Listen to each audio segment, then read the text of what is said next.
Hello and welcome to the Mortgage and Real Estate Podcast by the Pinnacle Loans. My name's Chris Giannino. I'm joined here today with my brother, Pete Giannino. Pete, what's up? Hey, Chris. Good to be back. Life is good out here in the Wildwood, Missouri. Yes, I haven't been out here for a few weeks, probably since Thanksgiving, I guess. Oh, What about you? that's your longest stretch probably ever. Yeah, depressing. I need to get out here more. Yeah. Same for me. It's every time I come back reminds me why I need to be back here more. Well, we had a nice outing here. We had probably 15, 16 people spend the night here on the eve of Thanksgiving.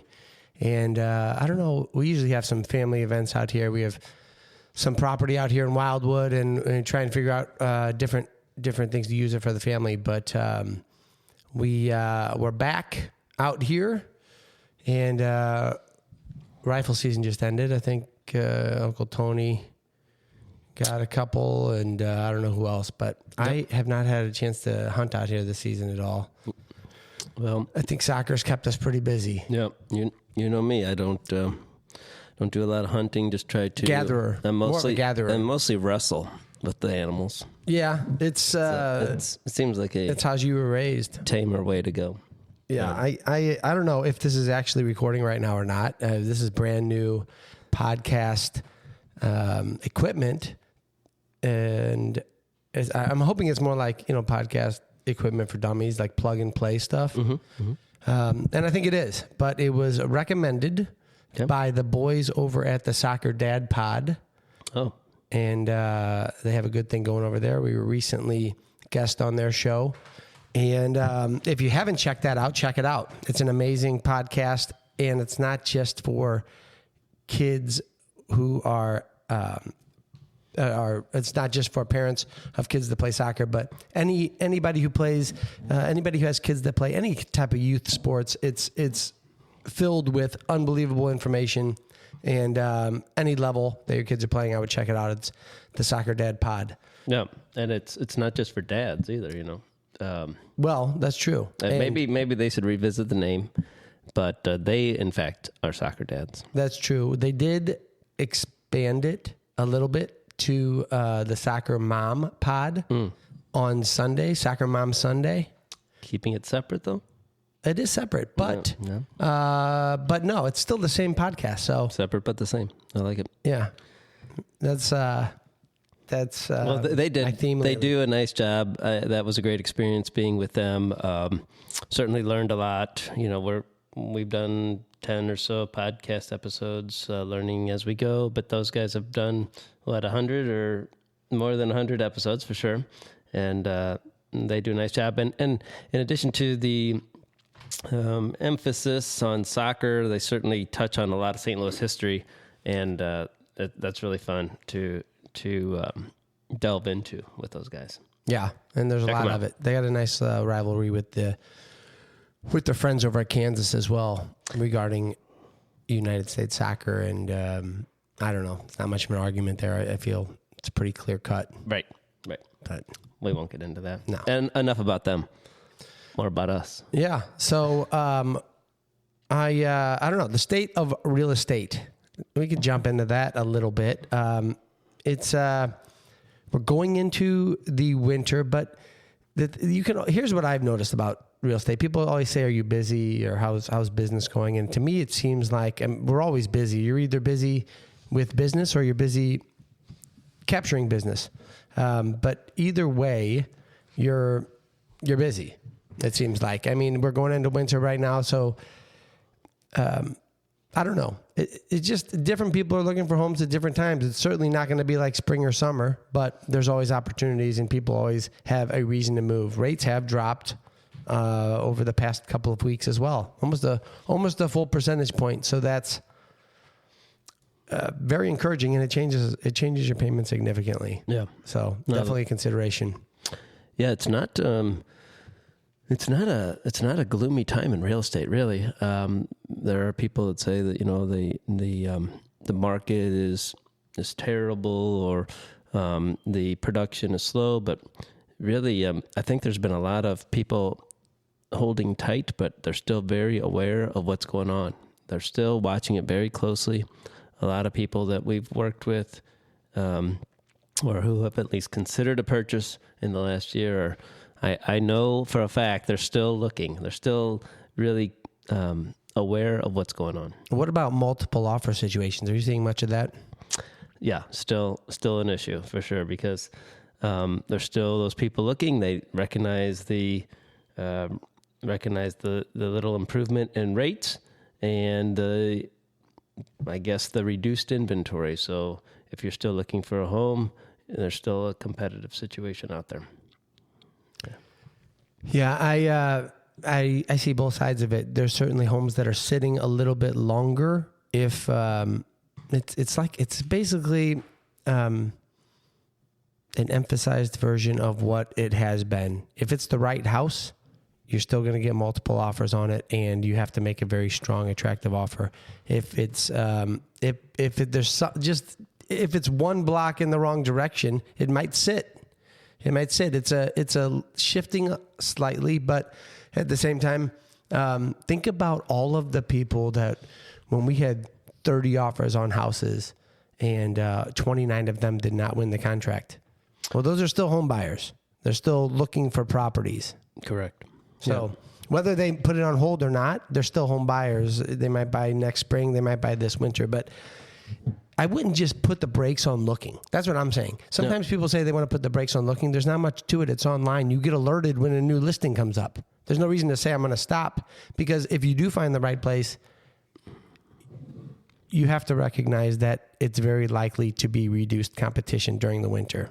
Yep. It's still going to be competitive, but it's reduced. And everyone talks about the fact that real estate is cyclical, but I don't know exactly what that means, but I do see that values continue to go up, and we see that there is a cyclical nature in the rates. So if rates are going down, but values are going up, what are you waiting for? In that case, let's take this up. I don't think we should be waiting. If there's a home you're in love with, that's the opportunity you should take right now. We talked to some people the other day who had that mindset about, home values continue to rise and rise. So even if rates go down, perhaps you're going to end up paying more if you wait for a higher priced home. Yeah, and the fact that it is cyclical brings up, if you find the right place, you just refinance. It's cyclical. So if you find the right place, you still want to seize that opportunity. Absolutely. Thanks for completing that thought that I couldn't find. That's what I'm here for. Yeah.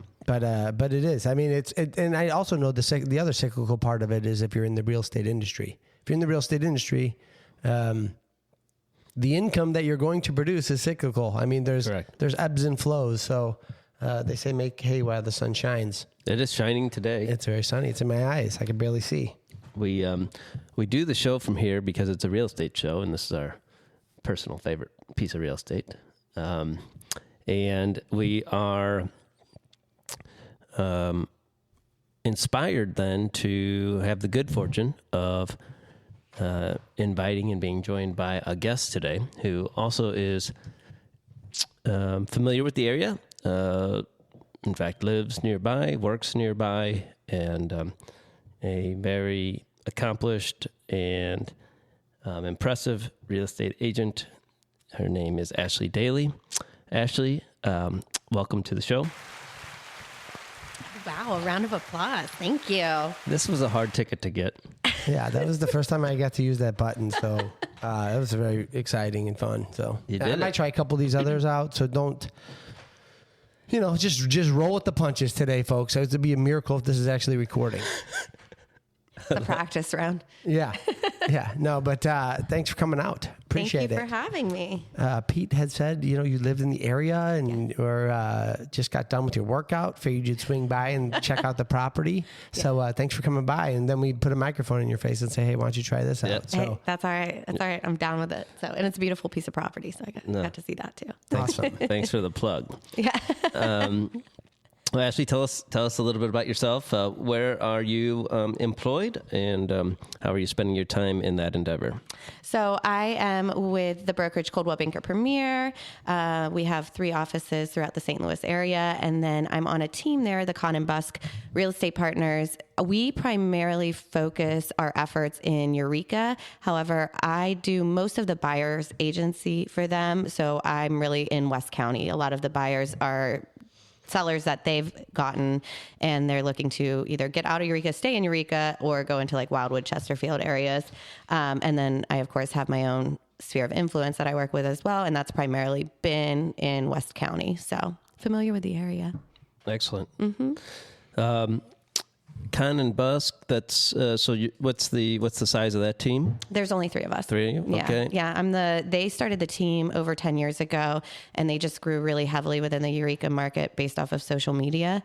And I followed them for a while. I was with another brokerage at the time when they started looking for a buyer's agent, but I was looking to make a switch. So it worked out. And they said they'll never have to hire anybody else because I'm just so great. No kidding. Well, very perceptive on their part. Oh, well, thank you. and you are great on social media. Your presence is good. I figured she'd be a great guest because she has no fear. So you've demonstrated that time and time again. Good job. Yeah, well, with the social media thing, so you're saying that's how the team in general really got onto the map? Yeah, no, that is the only form of lead generation they really did where it was successful. I'd say probably about 4 or 5 years ago is when it really took off for them. Josh Kahn created the Eureka community Facebook page, just kind of tied that into other Eureka community pages that were there, and it just grew exponentially from that. So, and I think their strength in Eureka is because they focus only on Eureka as far as selling homes go. So we truly are the experts in Eureka. We're the number 1 real estate team in Eureka based off numbers. And then when they brought the buyer's agent on, yes, my focus is Eureka too, but also the knowledge of the surrounding areas, because sometimes the sellers that they bring on aren't going to want to stay in Eureka. So the Eureka community page, they started that, and then how did they ultimately begin to gain followers, and how many followers are on that page now? Do you know? Oh my gosh, thousands and thousands of followers on there. I don't know the exact number. It's very much a growing community. Yeah, I have a number Eureka. of friends in that area, and who's posting on it? Just anything that's happening in the community? The Eureka community page is run primarily by Josh. He's the one that posts it, but then he shares those posts to other Eureka community pages where other people can go in and post. There's a lot of engagement on the posts that he does. So it's not a lot of times it's not about real estate at all. It's about things going on in the community or just funny memes, different things like that. And so I think the engagement's what really brought the leads to like the team. I'd say at this point, like pretty much 100% of the business is from Eureka, like Facebook. That's unbelievable. Yeah. So but it's not like a lead generating system that's on the back end of Facebook. It's more about creating awareness and engagement within the community. And then an opportunity presents itself, or somebody reaches out, or they might be more involved with hey, I saw this event was taking place. Then the team shows up and they're part of that event. Maybe they sponsor it. Exactly. We just had a Desserts with Santa event on Sunday where we hosted it for the community. Come in. We had 2 different rounds of it pretty much, where people from the community could come in, meet Santa, bring the kids. We had desserts. We had crafts set out. So just little events like that we put on, which again, we're just doing it because we love being a part of that community. And it's Eureka is its own kind of town, I'd say. I mean, you're familiar with the area. It's kind of its own little bubble, but it's growing so much. And so it's really cool to see. And you all live in Eureka, is that right? Primarily, yeah. Okay. Yeah. And this is not an episode intended to give away all your secrets, but I think it's worth recognizing that the things you guys do, you do a lot as a group. I know you do some individual things, but you do a lot of activities as a group, and you look like you're having fun in these things. And, it's just, you involve your families, and these are kind of old school networking activities, ideas, but I think they're kind of, people have abandoned them. I agree. And that's what I think is really important. It's just really about community involvement and showcasing yourself in the community and just really getting to, it's networking. I mean, that's all it is. And so for me, on my personal social media, what I do, I don't really talk a whole lot about real estate. I sprinkle it in, but really I want people who want to work with me, because I can share my knowledge, my experience, which I do. I sprinkle that in, but also it's about like the relationships you're able to build. Yeah, it's kind of a cliche, right? To build the relationships, but I think people like your character. They want to be, it doesn't hurt to work with someone like that. And so, it's just, and I'm going to repeat it, but you give the impression, and I know you well enough, even though I said I don't know you, I know you well enough to know that, your smiles are genuine in these events. Oh, thank you. Thank you. Very true. Well, that is, okay. So, that's amazing that if you do, I mean, it's like you could generate business in any way. You want to do it in a way that you can really get behind and you enjoy, which is maybe it's not so much the Facebook part of it, but the engagement with the community, and that's the means to do it. So, and anything you stick with, anything you're persistent on is going to should reap. It'll rewards. eventually come through. Right. Exactly. It's the consistency of it. And again, I can't take credit for like the Facebook and all that they had already established. They really had that going. I was lucky enough to come in on the tail end of it.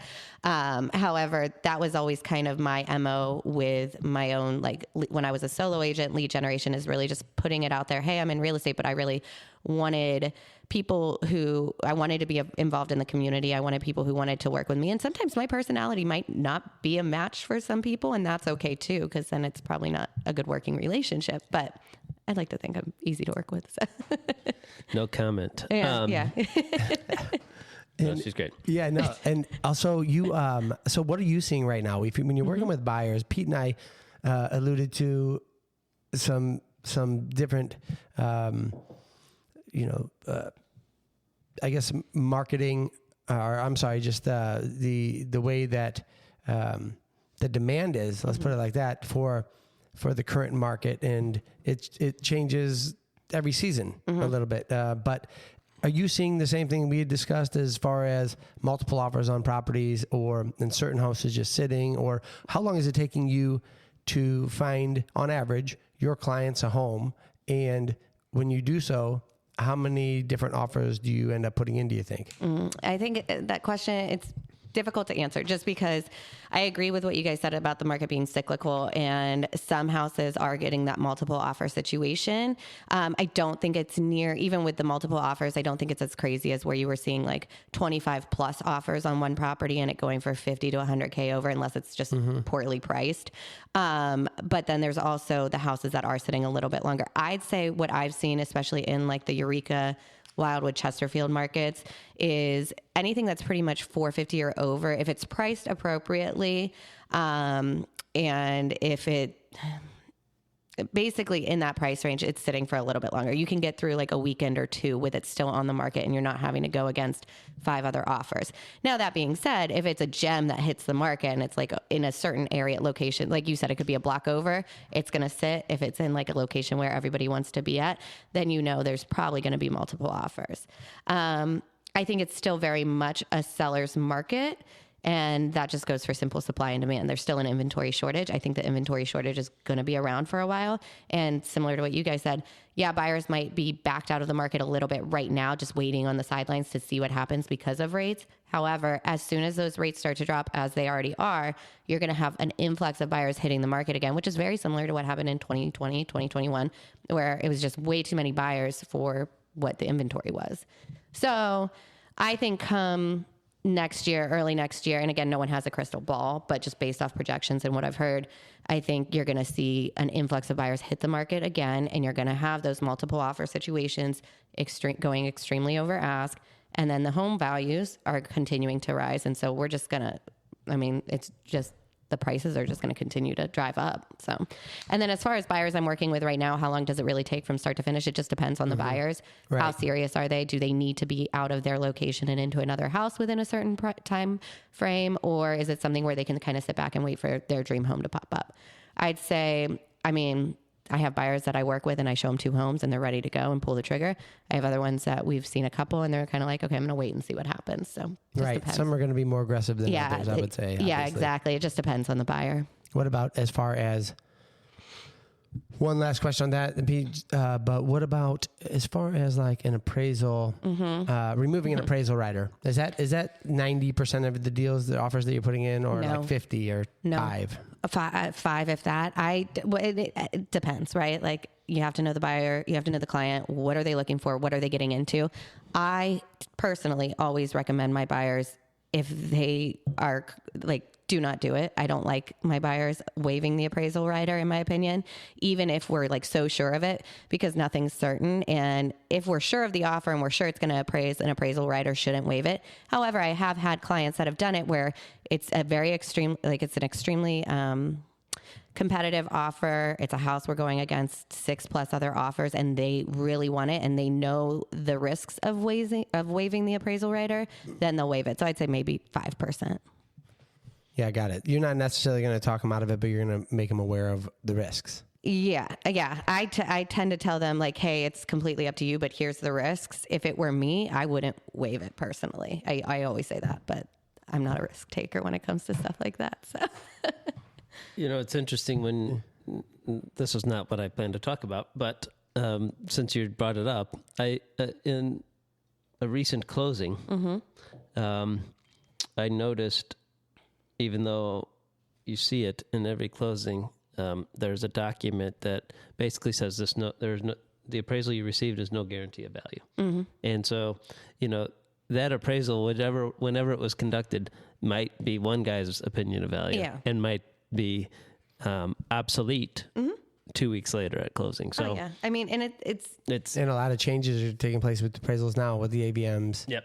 And just there's an appraiser AI's can kill a coming into deal it. like that. I mean, and it can be, you have one appraiser come in and say it's worth XYZ and you're like, how did they come up with that number? And then if you fight it, you have another appraiser come in and it's exactly where you thought it should be. So it's difficult. I think that's where it comes back on listing agents, which I've been on that side of it as well, where you just really have to make sure your comps are strong. You can provide reasons as to the value of the home. And if it goes for over asking, why is it worth that? So it's a great example of like the preparation that's required on both sides, and kind of a brief, we tend to focus some of our topics on the buy side, but just a little news flash for the sellers too, that are thinking, I'm just going to wait until the market improves or what have you. But rates have gone down.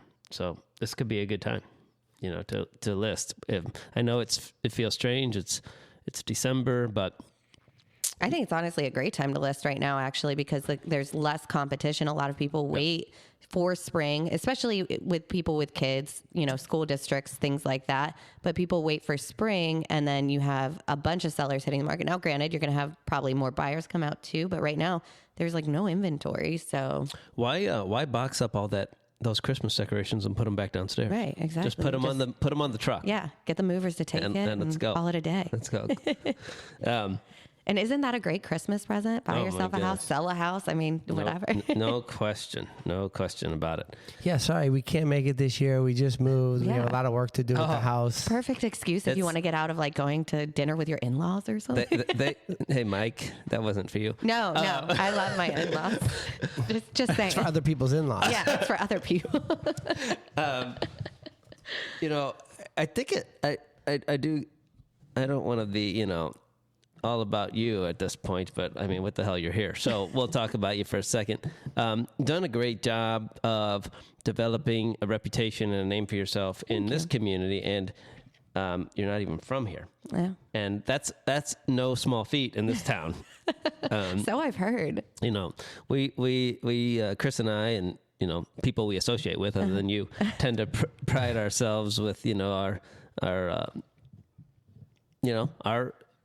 family generations here, our reputation, our name here, and then some outsider like you comes along, and you're not an outsider anymore, but you ain't from these parts. Yeah.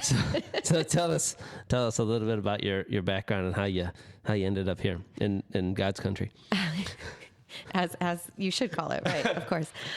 No, so I'm originally, I kind of moved all around, but primarily was raised and grew up out in Pittsburgh, Pennsylvania, not Kansas. And I moved out here almost 10 years ago for a boy that I ended up marrying and having 2 kids with, so it worked out. Good for him. I know, right? He's lucky. No. Yeah, there you go. But I think Pittsburgh and St. Louis are very comparable as far as size and things to do, aside from the fact that y'all don't have a football team anymore. We all, by the way. Friday Night Lights. Yeah. Well, I mean that too, right? But Right. professional, sorry. Oh, My I bad. gotcha, Yeah. I gotcha. Oh, of course. You can go over to Kansas City, but It doesn't matter. We have a soccer team now. It's that's true. it's a different ball game. That's true. No pun intended. Does Pittsburgh have a baseball team? They do have a baseball team. Thank you. It's called the Pirates. They won a World Series in like the 60s or 70s. I don't know. Stargell and those guys. Yeah, right. But yeah, it's been, when I first moved out here, I definitely, again, very similar to Pittsburgh, where everybody's very tight knit. A lot of people were born and raised here, not going to leave here, which I get why. And where'd you go to high school? I get that question, but that was a normal question in Pittsburgh too. So not that Really? original. That's crazy. That's crazy because everybody thinks it is specific to this I know. area. That's what everybody told me. I was like, go to Pittsburgh. You'll get the same question. Funny. So where did you go? Oh, to high school? Mm-hmm. Well, I went to Thomas Jefferson in Pittsburgh and then actually moved out to Iowa for a hot minute and graduated from a high school out there in Urbandale. So it's a complicated answer for yeah. you. Sorry to put you on the Pride spot. from both. I can hear. Hey, I know. Well, I got invited to both 10-year reunions. So I was like, Well, so not trying to brag or anything. no, but it just came out naturally. Yeah. How many years ago was that? If you don't 10 mind years saying. ago. It was 10 years ago. What do you mean? Oh, you got invited. No, that I graduated. Oh, okay. Yeah, Okay. yeah, plus I'm a going to my couple, plus a 25th couple. anniversary reunion in a week. Do they do 5-year ones too? Apparently. Yeah. Yeah. Okay, that's all right. 25th is important. I'm right? gonna, so 20th. But will we did be 22, yeah. 20. You did. No, 20 as well. 20 as well. There you go. I was like bad. 22. I mean, you might as well just do one every year. Every 2. You guys- It's good for business. Even There number. you go. There you go. I think 20 will be, what year did I graduate? 2017. So whatever. I'm not going to throw an 8. I was very smart. I was like a genius. So I know. What graduated happened? high school when I was like 8. And that's, what happened? I don't know. Good I moved to St. Louis. No, I'm kidding. There you go. Well, Pittsburgh has, I think it's certainly reputation has probably been on the rise. Is that fair? Yeah, for young professionals, it's Yeah. definitely coming out of like the blue collar industrial town and turning into more like tech companies are coming in there. Banks, a lot of banks down there. So A lot of universities in that area too. Pitt, Penn State. Well, Penn State's in State College, but a lot of people go to Penn State. It's like Mizzou. Right, right. Speaking of Mizzou plays next Friday, a week from tomorrow, in an important bowl game against the Ohio State University. Probably be well viewed event in St. Louis. Oh, yeah. I think, yeah. Tigers are well represented by St. Louis kids. Now, if we get the basketball team up to speed, we'd have something. Yeah, we'd have something for sure. They're on their way. They're doing all right. Mizzou's a good flagship university, I mean, They are heartbreakers, though. I mean, big time. Yeah, you don't want to fall in love with the Tigers. You just can't be a fair weather fan. You gotta, No, you gotta ride go. it out. You Yeah, definitely have to ride it exactly. out. But being a fan is just such sweet love, and then it hurts so bad, Yeah, that's like the fun of it, though. Yeah, You never know what you're gonna get. I suppose. What about what drew you to real estate? Because you didn't get into real estate till you were here, right? Yeah. So it's funny because my sophomore year of college, I wanted to take a gap year and get my real estate license, and I was still out in Pittsburgh at this point, moved back there, and I was going to do that, and I decided, no, I got to stick it out. So went through college, got my degree in public relations communications, and then ended up getting into the logistics field, ironically enough. So worked out in Pittsburgh at a logistics company, moved out here, worked for a logistics company doing outside sales, and then I had my first son, and I was sick of traveling so much with a baby at home and decided, okay, and luckily we were in a position where I could get my real estate license and give it a go. But back to what you had said, Pete, where when I was thinking about getting my license and I was working through it, a lot of people told me not to because I wasn't from here. I didn't have the network. I wouldn't be successful. And so haters, right? So it's all right. It fueled me more. Feeling very good about yourself I right know. now, huh? Look at me. I'm on a podcast. the show me state. Yes. Not only Do you know how not many any people want to be in podcast that either. chair? Yeah. Hey, I'm hair flipping my way through it. It's fine.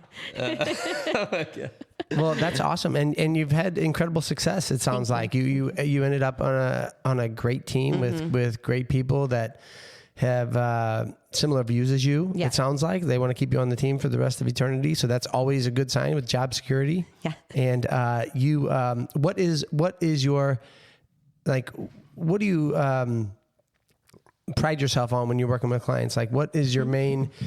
You seem very relatable. I think it's just a matter of. Obviously, you learn all the negotiation skills and the contract skills as you go throughout and work with your team, and also just from taking the test. But why do clients work with you when they're looking for a home? So I think for me personally, I think the most important thing of being on my end of it is education and making sure my clients are making educated decisions. Ultimately, no matter which decision they make, whether it's waiving an appraisal rider or why are we looking at this house, even though it might have XYZ offers, different things like that. It's just making sure they're making educated decisions through it because it's a huge transaction. Usually it's one of the most, if not the most expensive transaction they will make. And it's not something that you can just kind of go into without having any knowledge of what you're doing. And I think that's where it also ties into having good referral partners like you guys. I can't answer a lot of the lending questions, but I can push you to somebody who can and is very knowledgeable in that subject. So it's just about making educated decisions. And I think for me personally, before I got into real estate, we had already purchased our first house and I had no idea what I was doing. Luckily, my husband had done it before. He knew what was going on. I literally was just signing on the dotted line. And I look back at that experience now and thank God I had somebody trustworthy that I was with. But I mean, I could have really been taken advantage of. I had no idea what we were doing loan wise. I mean, I went into it completely blind. And I just like to make sure that all parties within a transaction are aware of what's going on and why. Now, granted, you have some people that are experts that have done it plenty of times. They don't want your explanation or education.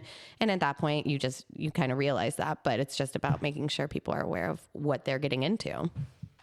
It's like any business, right? Like if you want to really be high level at it, you got to kind of roll out the red carpet and make sure that the people you are bringing into a transaction can also roll out the red carpet. Yeah. Because if they don't, you don't look good. Right. And speaking of that, you're obviously only as good as the people you're around. So tell, and we touched on your family a little. Tell us a little bit about what you have going on at home. So I have two little boys, 2-year-old, and one just turned 6 last week. Lost his first tooth yesterday. Oh, wow. So we're hitting big milestones now. Love it. Cha-ching. I know, right? He made. I only gave him $2. That's huge. That's I mean, huge. I didn't do that. The tooth fairy Right. only Well, gave yeah. him $2. Hopefully The he's not collective listening. eye. Right. Christmas is coming up, Right. Saving. Real estate slowed down. No, I'm kidding. Even the tooth fairy is It depends on struggling the right tooth. Inflation's got everybody up in arms. But yeah, married, 2 dogs, 2 kids. We live on like 3.5 acres, which I love. I never thought I would. I grew up in like suburbs, and when we first bought our house, I was like, this is not, I'm Right. going to hate this. And now I would get like 500 acres if I could. Yeah. But yeah. What do you, so you had close neighbors before, now you have 3 acres. What is the difference? What do you like about it? That I don't have to see my neighbors. Seriously though. So were you looking out the window and like, Let's get right down to it. I gotta take this outside, but I gotta wait love until this people, person love goes working in. with people, but when I'm at home, if I want to come outside and not have to worry about sometimes you just want to walk outside to get your trash can and not have a conversation, right? And So when you were at your previous house, would you look outside to make sure nobody was out there before you would go out there at times? I mean, it had been done, yeah. Not every time, but but none our of your neighbors are listening. No. And if they are, I might share this on my social. So if you're listening, I love our neighbors, but everybody moved out to our neighborhood so they wouldn't have to see neighbors all the time. So it's okay. In our old house years ago, our back deck was like right next to the other neighbor's back deck. So it was like, hey, when you guys grilling out? Cool. So are we. And Yeah. Yeah. Well, I live in St. Louis City. Okay, so yeah. So he lives with his seen it. So neighbors. you have neighbors, yeah. Yeah. And I mean, just That's why I bought this place. And it also depends on your neighbors, right? Like, because you could have neighbors that are cool as shit, and then you're like, okay, this is awesome. Or you have neighbors where you're like, oh. I mean, we have great neighbors, but, Yeah. you know, I mean, You don't want to see them 24/7.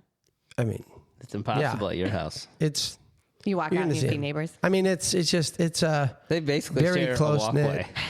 yeah, it's a close knit neighborhood. The houses Hey, that's good, though. are close to each other. It's great. It's one of those things where, in regards to the real estate, like, that's what was so important to me about getting a place like this. Was I loved all the aspects about the city, but I also kinda get the was best of both worlds had now. to Yeah. get out and get some space. Yeah. This was basically a COVID purchase, Hey. but at the same time, like. Most of our purchases. Right. And like if my kids were here, they would love it. It just depends on where I feel like where they were, where they get rooted at. Like where are they at when they get started, and then it's easier for them to just enjoy their atmosphere. I mean, because we have neighbors here too, and they're tons just of not things to on top of do. you. Yeah. Right. And I agree. And that's what my husband, born and raised in Eureka, like down the street from where we live. So he grew up on 3.5 acres pretty much and was used to that. And I was nervous when we bought the house. It was before we had any kids that, okay, well, what are my kids going to do? How are they going to play? Because I was used to, you go next door, you say, hey, does so-and-so want to come play? Now, like they have each other and they can go like mow a lawn or pick up sticks or something and they're fine. They're happy as can be. I can take them to a play date. So Does everybody in your neighborhood have 3 acres? yeah, it's a 3 acre or 3.5 acre minimum. So yeah. Awesome. Mm-hmm. Yeah. One of the things I want to do with this podcast is have kids on from different neighborhoods so they can talk about what they like about the neighborhood. That would be cool. I like that idea. Because there's very distinct neighborhoods, probably like there is in Pittsburgh, but here in St. Louis, same way. Yeah. Like, you have St. Louis Hills, Webster, Eureka neighborhoods. I mean, just Kirkwood. They're all so different. I mean, each one is distinct in its own way, which I think is a really cool thing about St. Louis area is every community has its own distinction. I mean, and it's just a matter of what works best for you and your family. Right. I think St. Louis has outside of St. Louis has a really negative reputation. It does. And within St. Louis, it is inspired by immense pride. Yeah. Well, and I think St. Louis gets a bad rap, and I don't think it's accurate, but The concentration of the bad stuff is very small. yeah. And I mean, like if you're outside and you're just seeing the headlines, you're like, oh my gosh, but inside it's like, oh, it's not like that at all. Yeah. So, and I mean, I'll admit that when I first was thinking about moving here, I'm like, I'm going to move to St. Louis. What? Toughens you up. I know, right? Now I'm hard. AF. Welcome home. Yeah. That's so funny. Well, yeah. Well, I mean, thanks so much for coming on thank you for to having our me. podcast and Yeah, coming what's out the to name the of it? place. The name of it, good call. Well, it's called the Mortgage and Real Estate Podcast by Pinnacle, but I'm glad you brought that up. Now that we are Really coming glad. back after a 4-month hiatus, we're going to freshen it up with, just a quick short name. We were trying to develop that 3 minutes to starting this podcast, but we didn't find one. We didn't come to a conclusion yet. So I think by the next podcast, we'll have an updated name, and it'll be a huge event that will roll out. Yeah. Somewhere. Champagne bottles, Yes. like Maybe. confetti. I want to, But it's we're not the only people in town who have ideas. So if anyone else has an idea, sprinkle it for us, and you never know, it might be adopted. Yes. So, anything else we want to wrap up? We're going to have you out here again, hopefully soon, to talk real estate again. Yeah, since you're in definitely. the neighborhood. yeah, right down the Or street. maybe we need to take the show on the road, so to speak. Oh yeah, we can go do that. to the next Eureka some event. Eureka event. Oh, there you go. We'd be down for that. We can. There's plenty of them. That's the one thing. I mean, Eureka has no shortage of community events. So Yeah, we're mobile. Awesome. Well, we should definitely take you up on that for sure next time. absolutely. All right. Well, thanks for coming on. Thank you for having everybody me. else Thanks, for Ashley. listening to the show. Appreciate it.